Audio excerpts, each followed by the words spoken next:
May chance ba kayong ma-fall sa isa't isa? OMG. Ayusin nyo ang... Ikaw muna sumagot. Para sa akin, yes. OMG. Bakit di ako makaamin kapag nandyan ka na? Malagi sumisilip ka, torpehan ko, putang ina. Tumitiklop na Kinikilig ba kayo sa isa't isa? Ako mauna. Ikaw.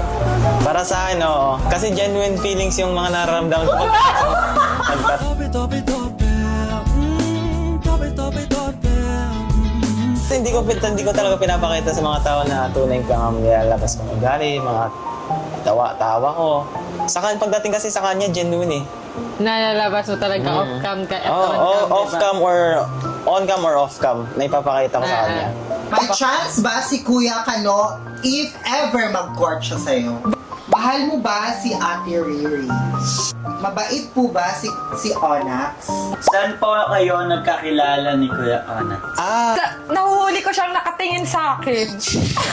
Dilulo yun. Ay, hindi mo dinulo, pero... Hindi, totoo naman. Totoo ba? Oo.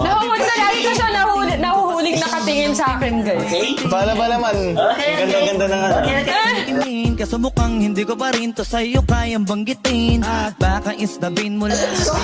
Okay, next question. May something na ba? Third mo ba si Kuya Onyx?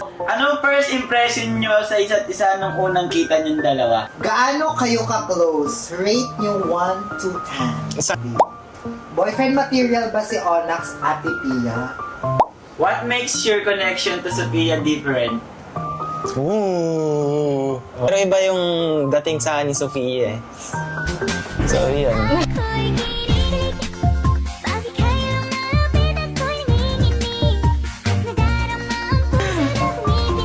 Okay? Okay. Okay, next question! Kaya nyo ba mag-jowa challenge?